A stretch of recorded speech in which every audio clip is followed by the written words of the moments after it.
Assalamualaikum warahmatullahi wabarakatuh. Innal hamdalillah nahmaduhu wa nasta'inuhu wa nastaghfiruh wa na'udzu billahi min shururi anfusina wa min sayyiati a'malina. May yahdihillahu fala mudilla lahu wa may yudlil fala hadiya lahu. Asyhadu an la ilaha illallah wahdahu la syarika lahu wa asyhadu anna Muhammadan 'abduhu wa rasuluh. Qala Allah ta'ala fi kitabihil karim, ya ayyuhalladzina amanu taqullaha haqqa tuqatih wa la tamutunna illa wa antum muslimun. Amma ba'du, fa inna asdaqal hadits kitabullah wa khairal hadi hadi Muhammadin sallallahu alaihi wasallam wa syarrul umuri muhdatsatuha wa kullu muhdatsatin bid'ah wa kullu bid'atin dhalalah wa kullu dhalalatin finnar. Allahumma shalli ala Muhammad wa ala alihi wa ashabihi wa man tabi'ahum bi ihsanin ila yaumiddin. Ayyuhal ikhwah azani wa azakumullah jamaah salat maghrib yang semoga selalu dirahmati Allah Ta'ala. Alhamdulillah, puji syukur kita panjatkan kehadirat Allah Subhanahu wa Ta'ala atas segala nikmat-nikmat yang Allah berikan kepada kita, khususnya di malam ini. Kita masih dimudahkan Allah Subhanahu wa Ta'ala untuk bisa melaksanakan di antara perintah-perintah Allah Ta'ala, di antaranya salat maghrib berjamaah, alhamdulillah. Dan kita sekarang yaitu duduk di majlisul ilm. Kita bermohon kepada Allah Subhanahu wa Ta'ala seluruh amalan yang kita lakukan mendapatkan ridho dan balasan dari Allah Subhanahu wa Ta'ala. Amin ya rabbal alamin. Ayyuhal ikhwah azani wa azkullah jamaah yang Allah Subhanahu wa Ta'ala. Kita akan melanjutkan pada kesempatan malam ini, yaitu terkait dengan tazkiyatun nafas, terkait dengan penyucian jiwa.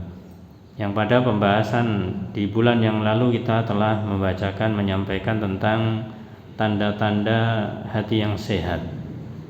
Maka sekarang akan kita sampaikan sebaliknya, yaitu tanda-tanda hati yang sakit. Tanda-tanda yang sehat yang sudah kita sampaikan, kita tentunya berharap untuk bisa memupuk, untuk bisa menjaga kesehatan hati kita. Namun tidak lengkap ketika kita tidak mengetahui bagaimanakah tanda hati yang sakit. Dengan mengetahui tanda-tanda hati yang sakit, maka kita akan berusaha, kalau kita memahami, kita menyadari akan sakitnya hati kita, maka kita berusaha untuk bisa menyembuhkannya. Oleh karena itu akan kita sebutkan di sini beberapa poin-poin yang terkait dengan tanda-tanda hati yang sakit. Ayyuhal ikhwah azani wa azakumullah. Sebelum kita sebutkan poin-poin yang ada, maka sebagai pengantar kita sebutkan dari kitab Tazkiyatun Nafas, bahwasanya kadang-kadang seorang hamba itu hatinya sakit. Bahkan sakitnya itu bukan hanya sekedar sakit biasa, wa yastadul marad, bahkan sakitnya itu sangat parah begitu. Yang sakit hatinya, tapi wala ya'rifu bi sahibu, tapi pemilik hati ini kadang-kadang tidak tahu kalau hatinya sedang sakit. Tidak hanya sakit, bal qad yamut, bahkan kadang-kadang bisa jadi hatinya mati. Wa sahibu la ya'rifu bi mautih, dan pemiliknya tidak tahu tentang matinya hatinya. Oleh karena itu, supaya kita tidak sampai terjerumus ke dalam kematian hati kita, atau kita bisa menghindari sakitnya hati kita, kita perlu mengetahui alamat, yaitu tanda-tanda tentang maradul qalb, tentang sakitnya hati ini. Yang pertama, ya ikhwah azani wa azakumullah, tanda sakit hati atau tanda hati yang sakit, yaitu tidak mengenal Allah Subhanahu wa Ta'ala, tidak memiliki yaitu ma'rifatullah, tidak mengenal Allah Subhanahu wa Ta'ala. Dikarenakan dia tidak mengenal Allah Ta'ala, maka dia tidak mencintai Allah Subhanahu wa Ta'ala.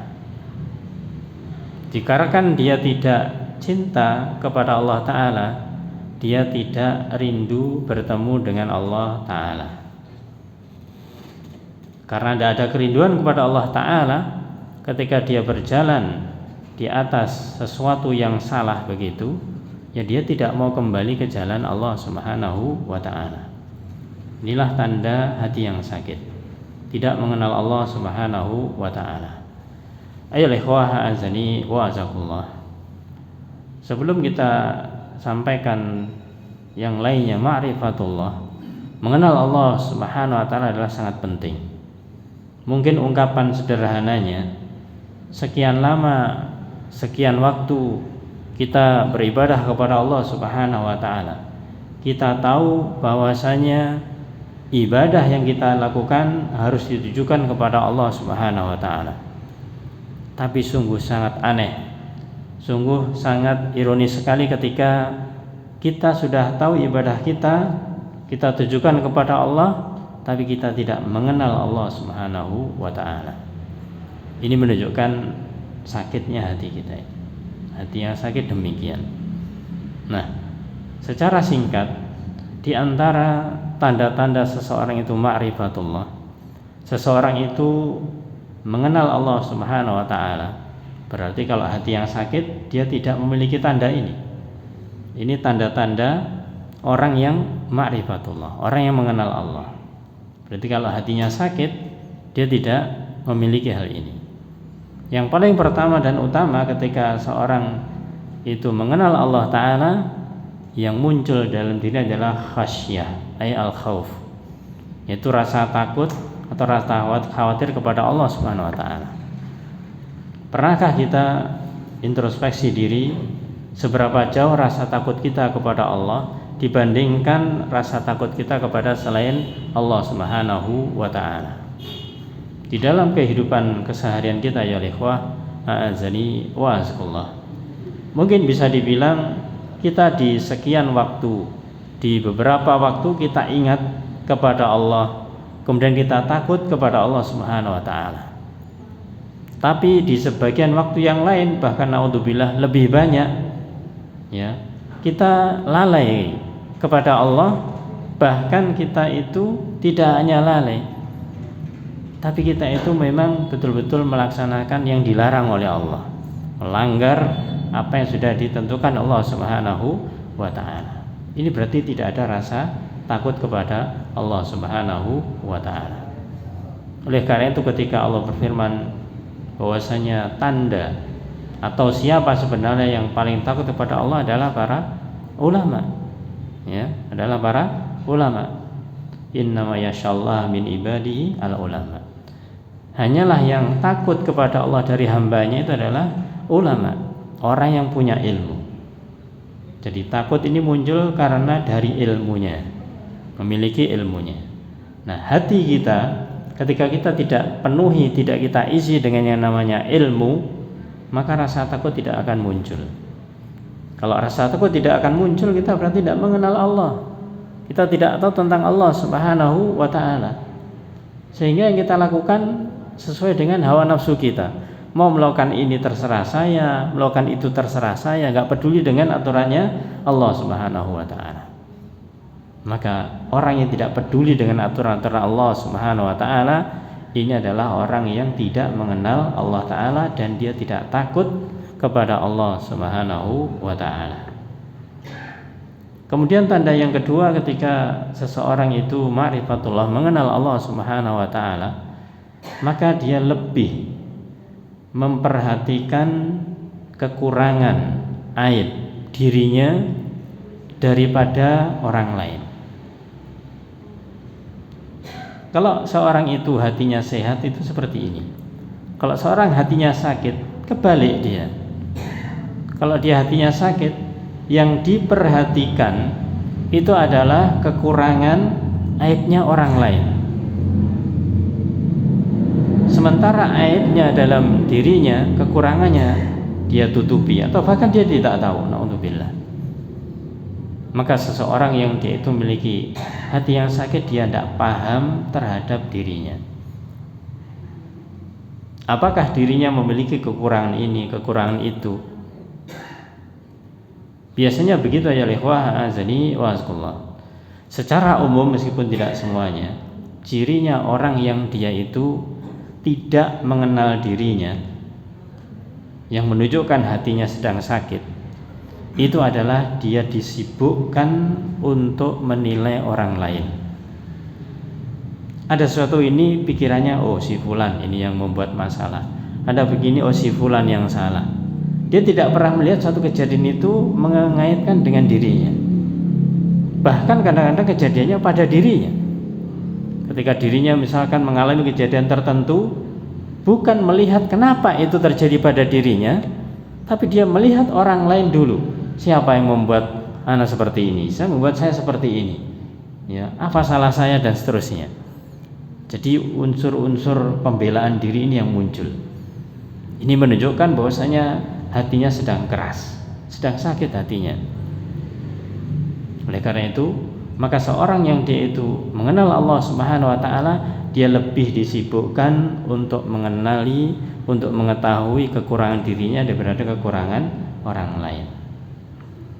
Insya Allah para jamaah, kalau kita paham, kalau kita sadar untuk selalu melihat kekurangan-kekurangan yang ada pada diri kita, kita tidak akan disibukkan untuk melihat kekurangan orang lain meskipun di depan mata kita.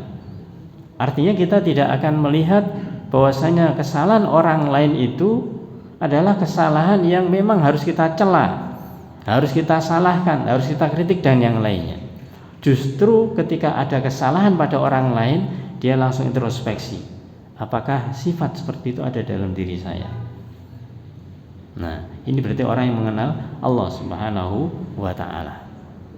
Oleh karena itu ada sebuah riwayat perkataan dari seorang tabi'in, yaitu Ibnu Mulaikah. Beliau mengatakan bahwasanya adraktu thalathina min ashabin Nabi sallallahu alaihi wasallam. Aku pernah mendapati 30 dari para sahabat Nabi Muhammad sallallahu alaihi wasallam. Apa yang beliau katakan? Bahwasanya kulluhum yakhafun nifaq ala nafsi.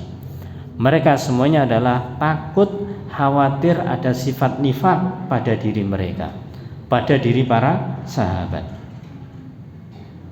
Ini para sahabat ya ikhwah a'azani yazkullah, yang kita tidak mempertanyakan lagi karena sudah dinaskan oleh Allah Ta'ala radhiyallahu anhum wa radu'an. Tapi mereka masih khawatir pada dirinya ada sifat nifaq. Dan tidak hanya 1-2 sahabat, 30 sahabat. Ini artinya apa? Artinya mereka lebih memperhatikan dirinya daripada memperhatikan orang lain. Kekurangan pada dirinya, aib pada dirinya daripada orang lain. Nah, itu adalah tanda seorang ma'rifatullah. Orang mengenal Allah Subhanahu wa ta'ala. Kalau ini tidak ada, berarti hatinya sedang sakit, karena dia tidak mengenal Allah Subhanahu wa ta'ala. Yang ketiga tandanya ma'rifatullah adalah seseorang itu dia nanti akan masuk di sini, yaitu lebih mementingkan akhirat daripada dunia. Dia tahu bahwasanya akhirat adalah tujuan, dunia adalah sarana. Maka ketika dia mengenal Allah Subhanahu wa ta'ala, dia tahu Allah menjadikan alam semesta, Allah menjadikan dirinya di muka bumi ini, di dunia ini adalah tempat sementara. Tempat akhirnya adalah di akhirat. Maka dia mementingkan kehidupan akhirat daripada kehidupan dunia. Sehingga dunia sebagai sarana, tujuannya adalah akhirat. Adapun tanda yang lainnya yang seorang ma'rifatullah, yaitu dia akan muncul di dalam dirinya sifat ikhlas di dalam setiap amal ibadahnya. Karena tahu ini perintah Allah Ta'ala, maka dia berusaha untuk melaksanakan itu semuanya karena Allah Ta'ala. Ini adalah munculnya sifat ikhlas. Sifat yaitu betul-betul lillah, betul-betul karena Allah Subhanahu wa ta'ala. Niat yang dia utamakan, sebagaimana pada pembahasan hati yang sehat, seseorang itu lebih memperhatikan tashihun niyah atau tashihul amal, ya. Seseorang itu lebih memperhatikan benarnya amal, maksudnya niat ketika mau beramal. daripada amalan itu sendiri. Perkataan yang indah dari Ibnu Mubarak rahimallahu taala, beliau mengatakan bahwasanya rubba amalin saghirin tu'addimuhun niyah wa rubba amalin kabirin tusaghiruhun niyah. Bahwasanya betapa banyak amalan-amalan yang dia itu kecil tapi besar dikarenakan niatnya. Sebaliknya betapa banyak amalan-amalan besar tapi menjadi kecil nilainya dikarenakan niatnya. Maka orang yang dia itu memperhatikan niatnya, ini adalah orang yang sukses. Tapi sebaliknya kalau dia itu beramal ingin mengejar kebanyaknya amal saja tanpa memperhatikan niatnya, ya khawatir ini adalah nanti terjerumus ke dalam riya. Karena dia ingin dipandang orang lain supaya diketahui atau disebut orang yang banyak amalannya. Akhirnya ini merupakan tanda sakitnya hati tidak mengenal Allah Subhanahu wa ta'ala. Maka camkan yang akhir tadi itu, betapa banyak amalan-amalan yang besar ternyata nilai di sisi Allah kecil. Betapa banyak amalan yang kecil ternyata nilai di sisi Allah besar. Penentunya adalah niat. Ayolah ikhwah azanillah, kembali kepada tanda sakitnya hati. Kalau seseorang sudah dia tidak mengenal Allah Subhanahu wa ta'ala, mengenal saja tidak, apalagi mencintainya, apalagi mencintai Allah, apalagi ingin ketemu dengan Allah ta'ala. Dan kalau salah tidak ada niatan untuk kembali kepada Allah.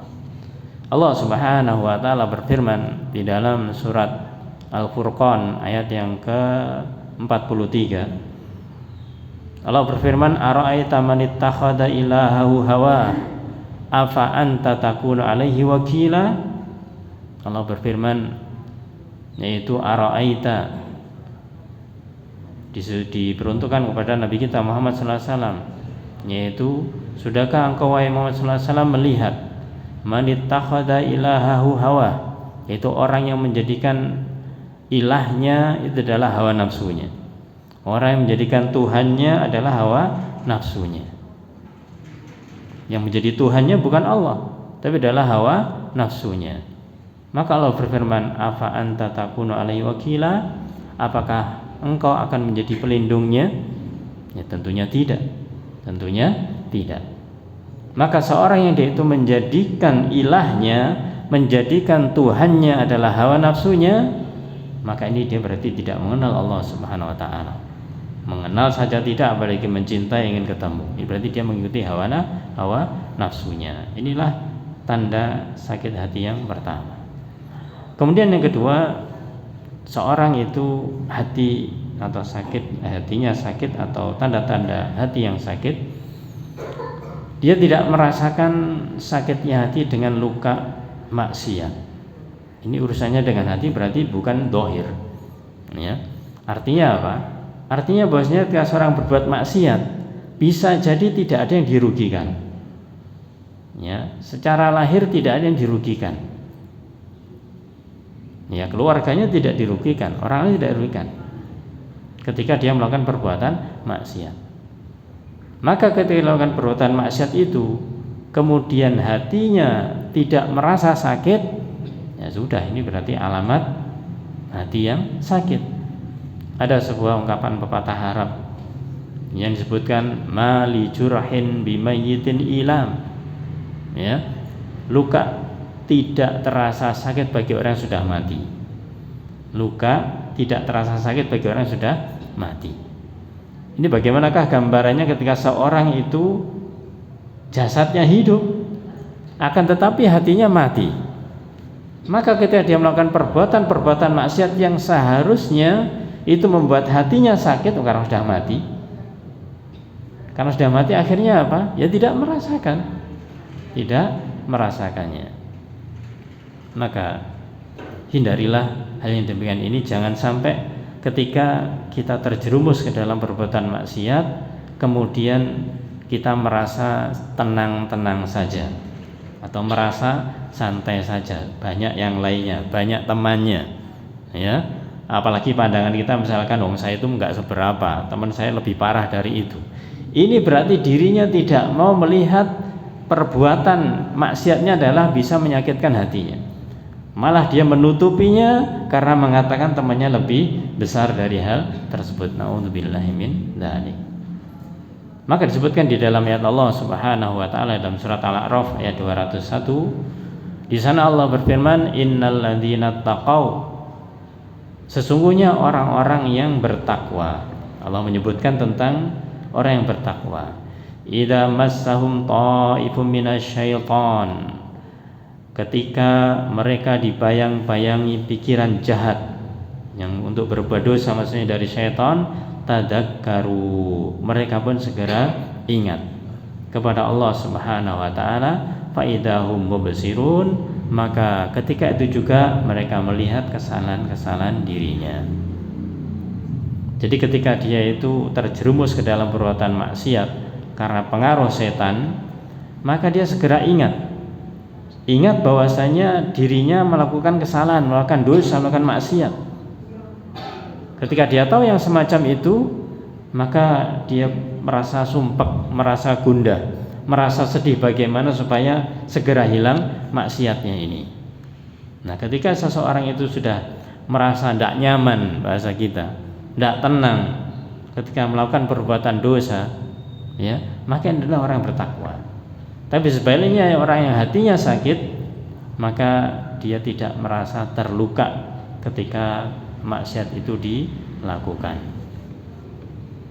Bahkan di dalam ayat Allah Subhanahu wa taala surat Al-Mutaffifin, Allah berfirman, "Kalla barana ala qulubihim ma kanu yaksibun." Sekali-kali tidak, bahkan apa yang mereka kerjakan itu telah menutupi hati mereka. Perbuatan maksiat yang seharusnya membuat hatinya sakit, kemudian dia kembali kepada Allah Subhanahu wa taala, maka itu justru menutupi dirinya, ya, menutupi apa yang telah mereka lakukan. Dia tidak merasa salah dengan apa yang sudah dilakukan tersebut. Perkataan dari Al-Hasan Al-Basri rahimahullah taala, beliau mengatakan tentang hal ini, itu adalah dosa di atas dosa. Jadi ketika orang berbuat maksiat, kemudian dia tidak mengetahui bahwasanya itu perbuatan salah, hatinya tidak merasa sakit, hatinya tidak merasa gundah, maka beliau katakan adalah dosa di atas dosa.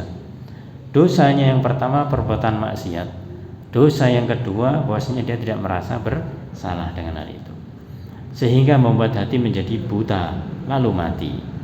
Hatinya buta awalnya, kemudian mati. Sementara hati yang sehat selalu mengikuti keburukan dengan kebaikan dan mengikuti dosa dengan taubat.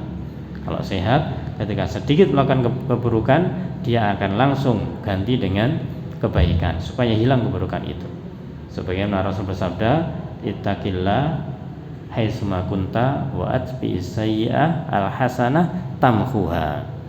Ya, takwalah kalian kepada Allah dimanapun kalian berada, dan ikutilah keburukan dengan kebaikan, di mana kebaikan akan bisa menghapus keburukan tersebut. Nah, ini adalah orang yang hatinya sehat. Tapi orang yang hatinya sakit, dia tidak mau untuk menutupi keburukannya, bahkan justru dengan perbuatannya itu dia mencari orang yang lebih parah darinya sehingga dia tidak mau bertaubat. Naudzubillah. Yang lebih parah dari ini juga ya ikhwah azani wa azakumullah, yaitu sifat atau ciri yang ketiga orang yang hatinya sakit adalah orang yang tidak merasa sakit atau tersiksa dengan al-jahl, dengan kebodohan, dengan ketidaktahuan akan al-haq, akan kebenaran. Al-jahlu bil haq, kebodohan, ketidaktahuan tentang kebenaran. Ini merupakan tanda penyakit hati yang parah. Kenapa? Ya karena dia tidak mengetahui bahwa dirinya itu salah. Dirinya itu salah. Ada sebuah perkataan yang disebutkan oleh para ulama yang dimana di sini ketika berbicara masalah kejahilan, Maka ada seorang ulama mengatakan tidak ada dosa yang lebih buruk selain al-jahl, selain kebodohan. Ada dikatakan bahwasanya tidak ada dosa yang lebih buruk selain kebodohan, selain kejahilan. Maka Imam Sahal At-Tusturi, ya beliau rahimahullah pernah ditanya, ma'usyallah ta'ala bimaksiyati a'dam minal jahl. Maka beliau pernah ditanya, wahai yaitu Sahal, punyanya Abu Muhammad, apa yang lebih buruk daripada dosa kejahilan? Ya, beliau ditanya, fahal ta'rifu syai'an asyaddu minal jahl. Apa yang kamu ketahui, yaitu ada sesuatu yang lebih parah daripada kejahilan. Ini menunjukkan kejahilan adalah sudah penyakit yang parah begitu. Apa jawabnya yaitu Imam Shalih At-Tusturi? Qala na'am, iya ada. Selain kejahilan itu ada yang lebih parah lagi. Apa jawab dia? Yaitu na'am al-jahlu bil jahli. Yang paling parah adalah al-jahlu bil jahli. Artinya apa? Dia tidak tahu akan ketidaktahuannya. Dia tidak tahu akan ketidaktahuan yang ada pada dirinya. Maka kenapa ini dikatakan oleh beliau semacam ini? Maka beliau sebutkan li'annal jahla bil jahli, karena yang namanya orang yang dia itu tidak tahu terhadap ketidaktahuannya, ya, ini akan menimbulkan yasuddu babit ta'allum. Ini akan membuat seorang itu menutup pintu belajar. Bahkan tidak hanya sebagian, bil kuliah, secara keseluruhan. Maka kemudian dikatakan oleh beliau, ya, faman dhanna bi nafsi la ilm, barang siapa yang dia mengira dirinya punya ilmu, ya, kaifa yata'allam, bagaimana mungkin dia akan belajar, padahal dia tidak tahu, dia tidak mengetahui. Maka inilah penyakit yang parah di dalam hati adalah kejahilan, ketidaktahuan, kejahilan. Nah, izinkan untuk menukil yaitu perkataan dari Imam Al-Ghazali, ya, di dalam kitab Ihya-nya. Ini bukan hadis tapi hanya perkataan saja, bahwasanya beliau menyebutkan ada 4 golongan manusia, ya, terkait dengan hal ini. Bahwasanya ada orang itu, yang pertama orang yang dia itu yadri wa yadri annahu yadri. Jadi orang yang dia itu tahu kalau dirinya tahu. Ini golongan yang pertama adalah orang yang dia itu mengetahui kalau dirinya tahu. Kalau dikaitkan dengan ilmu, orang yang dia itu punya ilmu dan dia tahu kalau dirinya punya ilmu. Ini golongan yang terbaik karena dia ngerti punya ilmu, ya. Dia punya ilmu dan dia tahu kalau dirinya punya ilmu. Akhirnya dia seorang yang alim, dia mengajarkan ilmunya itu. Tapi ada golongan yang kedua, ya, yaitu seseorang yang huwa yadri wa annahu la yadri. Dia orang yang tahu, orang yang dia itu punya ilmu, tapi dia tidak ngerti kalau dirinya tahu. Orang yang dia itu punya ilmu, tapi dia itu bahasanya itu tidak ngerti kalau bisa menyampaikan ilmunya. Dia itu punya potensi ilmu begitu, tapi dia tidak begitu tahu atau tidak punya semangat untuk menyampaikan ilmunya. Ketika ditanya, saya tidak bisa. Padahal dia punya ilmu. Ya, padahal dia punya ilmu. Nah, orang ini perlu disupport saja sebenarnya. Perlu disupport bahwasanya dia memiliki kemampuan, ya. Kemudian diberi pertanyaan, ketika dia bisa menjawabnya, masya Allah, dia nanti akan mengetahui dirinya sudah punya ilmu. Yang agak susah itu adalah nanti yang terakhir, Yang ketiga adalah ada seorang huwa la yadri. Dia orang yang tidak tahu, orang yang tidak punya ilmu. Ya. Dia orang yang tidak punya ilmu, wa annahu yadri. Dan dia merasa punya ilmu. Ya. Dan dia la yadri, dia tidak tahu, dia tidak punya ilmu, ya. Kemudian dia tahu kalau tidak punya ilmu. Dia nggak punya ilmu, dia ngerti kalau tidak punya ilmu. Apa yang terjadi? Belajar. Karena dia ngerti dirinya tidak punya ilmu, dia akan belajar. Nah, ini masih mending, ya, masih mending. Yang paling parah yang terakhir, ya, huwa la yadri wa annahu la yadri. Dia tidak tahu dan dia tidak mau tahu. Ya, dia tidak tahu, tidak punya ilmu dan dia tidak mau tahu tentang ilmu. Maka dari itu inilah orang yang dikatakan jahil di sini. Ya, dia tidak ngerti, dia tidak punya ilmu, akan tetapi dia tidak mau belajar. Maka yang terjadi adalah dia menuruti hawa nafsunya. Karena tidak punya ilmu, maka menuruti hawa nafsunya. Maka inilah hal-hal yang perlu kita waspadai yang terkait dengan al-jahl, terkait dengan kejahilan. Maka jangan sampai kita itu terjerumus ke dalamnya. Oleh karena itu di sini dikatakan orang yang hatinya sakit adalah yang tidak merasa sakit atau tersisa dengan kebodohannya terhadap al-haq, terhadap kebenaran. Kemudian tanda berikutnya ya ikhwah ha'azani wa azakullah. Diibaratkan orang yang hatinya sakit itu seperti orang yang meninggalkan makanan yang bermanfaat dan memilih racun yang berbahaya. Meninggalkan makanan yang bermanfaat dan memilih racun yang berbahaya. Ini hati yang sakit demikian. Padahal di dalam ayat Allah Subhanahu wa taala disebutkan dalam surat Al-Isra ayat 82, Allah berfirman, "Wa nunazzilu minal Qur'an ma huwa syifaa'un wa rahmatun lil mu'minin." Maka Allah berfirman, dan kami turunkan dari Al-Quran ma huwa syifa, yaitu sesuatu yang menjadi syifa, penawar, menjadi penyembuh, juga rahmah, yaitu sebagai kasih sayang lil mu'minin kepada orang yang beriman.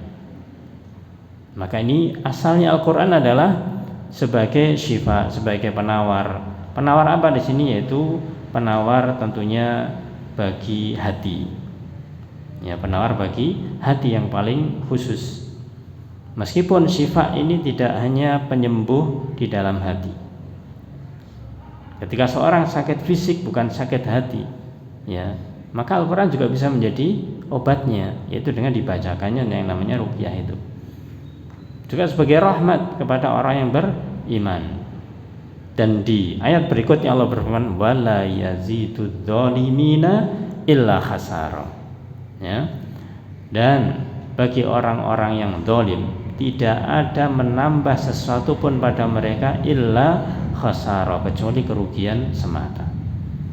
Maka ini dikaitkan dengan yang pertama, orang yang dia itu hatinya sehat, maka dia bagaimanakah mengkonsumsi yang bisa menyehatkan hati?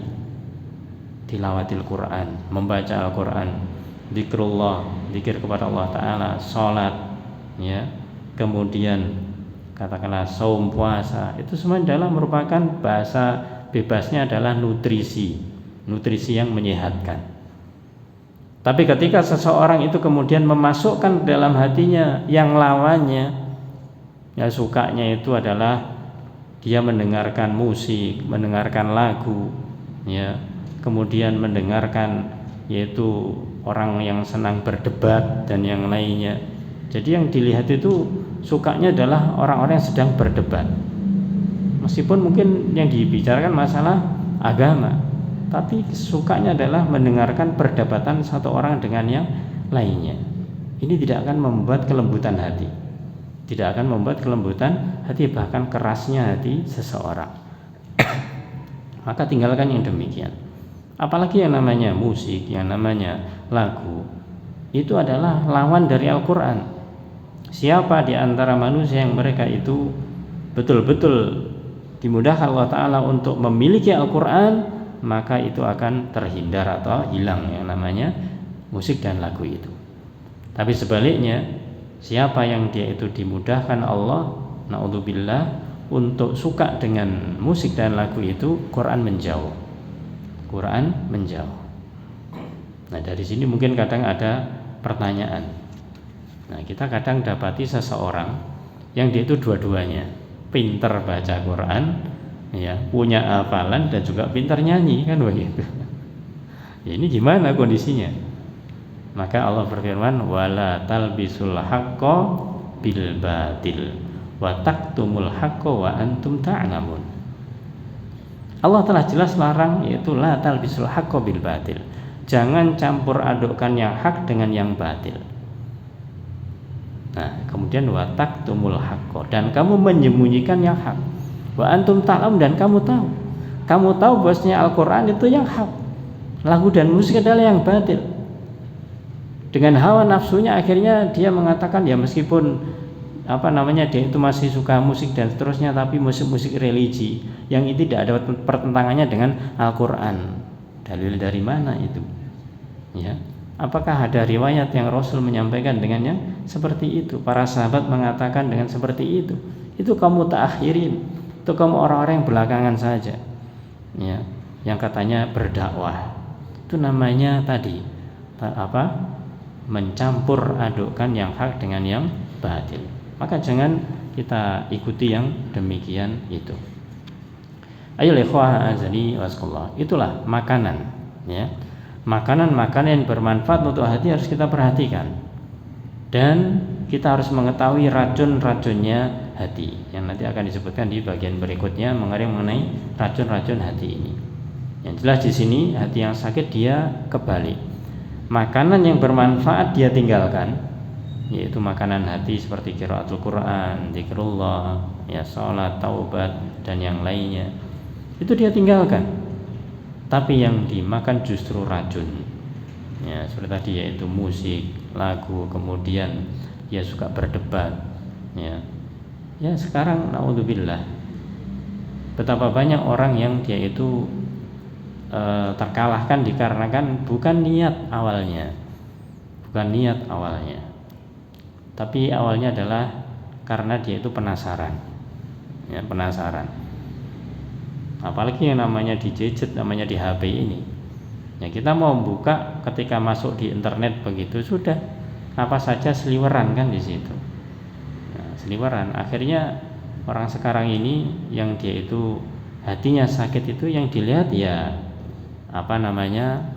berbagai macam berita-berita yang tidak baik, atau mungkin yang bahasanya itu TikTokan, atau bahasanya lagi apa itu, ya, pokoknya yang tayangan-tayangan semacam itu. Nah, ini adalah membuat seseorang itu hatinya tambah keras, hatinya tambah sakit, bahkan bisa sampai mati. Naudzubillahi min dzalik. Kemudian tanya berikutnya, ya ikhwah azani azkullah, hati yang sakit, maka yang tadi sempat kita sampaikan, maka dia akan cinta kepada dunia. Hati yang sakit ini cintanya kepada dunia. Nah, ini berlawanan dengan yang tadi kita sampaikan di awal. Orang yang dia itu punya ma'rifatullah, mengenal Allah, dia tujuannya adalah akhirat bukan dunia. Maka ini hati yang sakit cinta kepada dunia, senang tinggal di dunia dan tidak merasa asing ketika di dunia. Kalau dia sudah senang, ya, kemudian tidak merasa asing, ya sudah, nanti dia tidak akan ada rasa rindu ke akhiratnya.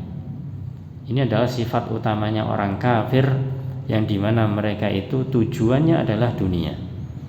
Karena tujuannya dunia, maka dia cintanya kepada dunia. Karena tujuannya dunia, ya dia melakukan apa saja dunia, terserah dia. Dan dia merasa dunia ini adalah tempat akhirnya. Maka tidak ada pikiran yang namanya akhirat. Kita sebagai seorang muslim, sebagai seorang mukmin, maka jangan seperti orang-orang kafir. Meskipun kadang-kadang sebagian kaum muslimin atau bahkan diri kita ini kadang-kadang terpeleset, Ya, terpeleset kita itu dalam satu hal, satu kondisi, satu waktu, itu kadang-kadang mementingkan dunia daripada akhirat. Maka ingatlah ayat Allah Subhanahu wa taala. Ya, ketika Allah berfirman dalam surat Al-A'la yang sering kita dengarkan, bal tu'sirunal hayatad dunya, bahkan kalian lebih mengutamakan kehidupan dunia, wal akhiratu khairun wa abqa, padahal akhirat adalah lebih baik dan lebih kekal. Maka seorang yang hatinya sakit itu, dia dengan dunia ini masya Allah sudah. Ya, artinya apa? Artinya dia akan berusaha semaksimal mungkin bagaimanakah dirinya itu sukses di dunia ini. Dan ketahuilah bahwasanya orang yang dia itu tujuannya dunia ini tidak akan pernah puas dengan apa yang dia dapatkan di dunia. Tidak akan pernah puas. Kalau misalkan dia itu mampu memiliki satu rumah, dia akan berpikir bagaimana memiliki rumah yang kedua. Kalau rumah kedua sudah dia dapatkan, dia berpikir memiliki rumah yang ketiga dan seterusnya. Begitu juga dengan barang-barang yang lainnya. Itulah dunia. Ya, dunia memang seperti itu. Karena apa ya? Karena dia terus digoda oleh setan untuk mengumpulkan yang namanya harta ini. Bal tu'sirunal hayatad dunya. Bahkan mereka lebih mengutamakan kehidupan dunia. Dia tidak tahu bahwasanya akhirat khairun wa abqa. Akhirat itu lebih baik dan lebih kekal. Ayo ikhwah azani wa asbullah. Maka ini tanda dari sakitnya hati seseorang. Kemudian tanda yang lainnya secara singkat, yang ini adalah contoh-contoh atau kembangan dari yang pertama atau yang kedua yang sebelumnya. Jadi artinya pembahasan sebelumnya, yaitu seorang yang hatinya sakit, dia itu mencintai perbuatan maksiat. Mencintai perbuatan maksiat. Nah, ini kita tadi sudah sampaikan di bagian yang kedua, ketika seorang yang sakit hatinya dia tidak merasa terluka dengan sebab maksiat. Kalau tidak merasa terluka, maka dia akan cinta perbuatan maksiat itu. Bahkan ketika dia berbuat maksiat, dia menikmatinya. Ya, menikmatinya. Dan bahkan dia merasa tenang ketika melakukannya. Jadi tidak ada rasa takut, tidak ada rasa khawatir. Ini berarti hatinya nanti bisa mati. Ya, karena tadi itu, ya, sudah dikatakan bahwasanya ketika seorang melakukan kemaksiatan, tapi ternyata dia tidak merasa, maka pepatah mengatakan mali jurhin bimayyit ila. Bahwasanya tidak luka tidak terasa bagi orang yang sudah mati.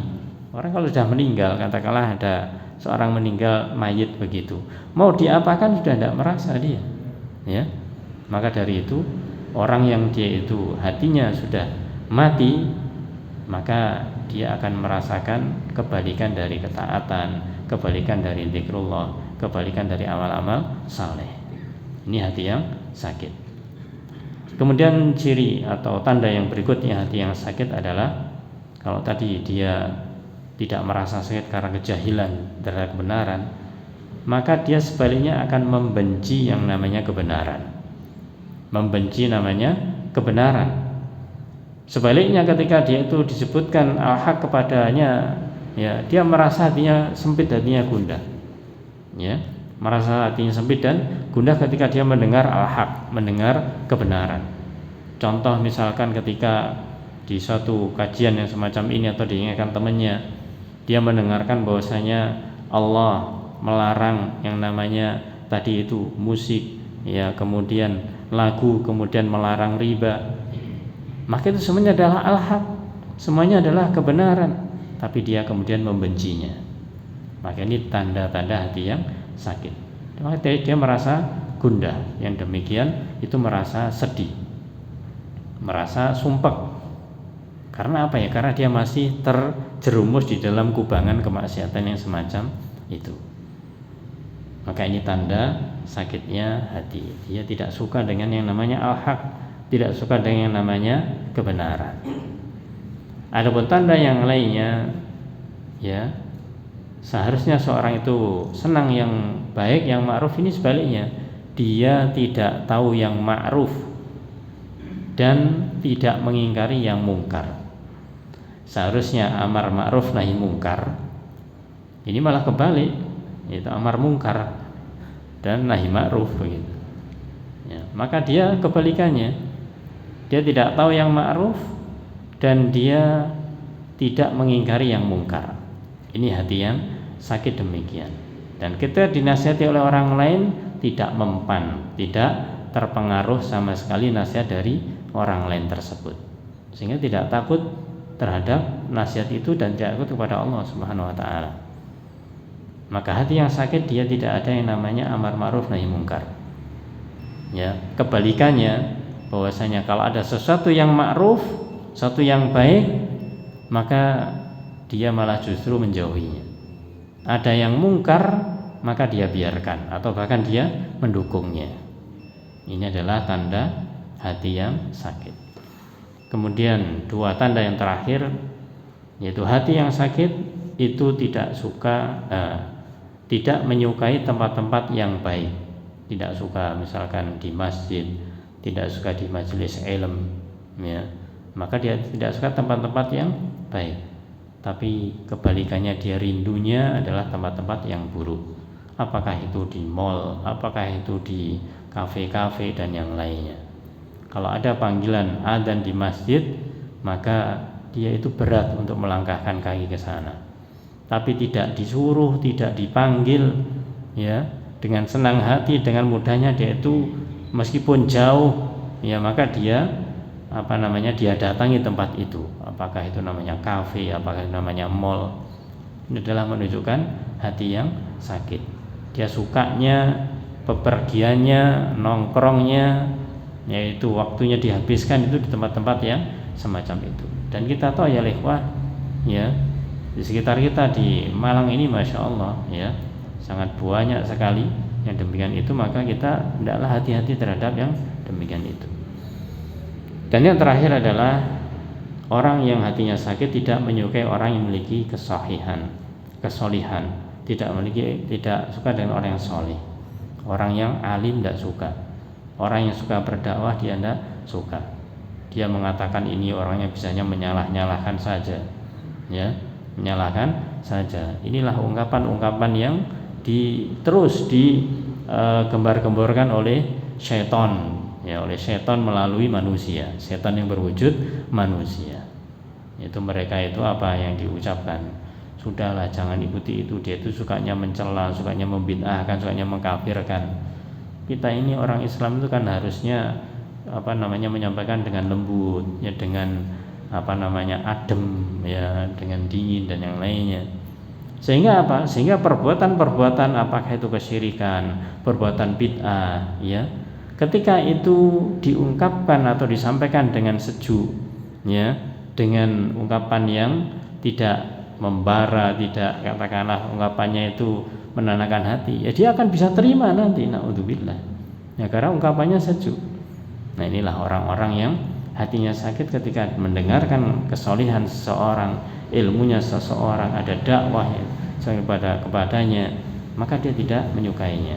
Justru sebaliknya, dia cinta kepada orang-orang yang berbuat kesyirikan, berbuat bid'ah, bahkan berbuat maksiat. Dengan alasan apa? Meskipun dia itu berbuat maksiat, berbuat bid'ah, berbuat syirik, tapi tidak pernah menyakiti saya, ya. Tapi kalau si fulan ini meskipun suka di masjid, ya, sukanya itu menyalahkan saya. Setiap ketemu saya itu ditanya, Mas kapan ke masjid lagi? Nah, bingung dia ditanya semacam itu. Tapi orang berbuat syirik itu tidak pernah menyalahkan dia, Maka ini menunjukkan orang yang hatinya sakit karena dia sukanya kepada ahlul ma'asi, orang bermaksiat, ahlul bid'ah atau ahlul syirik. Na'udzubillahi min dzalik. Itulah ya ikhwah azani wa asallallahu, beberapa alamat, beberapa tanda-tanda sakitnya hati. Semoga kita dijauhkan Allah Ta'ala dari sakitnya hati dan seluruh tanda-tandanya. Amin ya rabbal alamin. Wallahu a'lam bissawab. Subhanakallahumma bihamdika asyhadu an la ilaha illa anta astaghfiruka wa atubu ilaik. Assalamualaikum warahmatullahi wabarakatuh.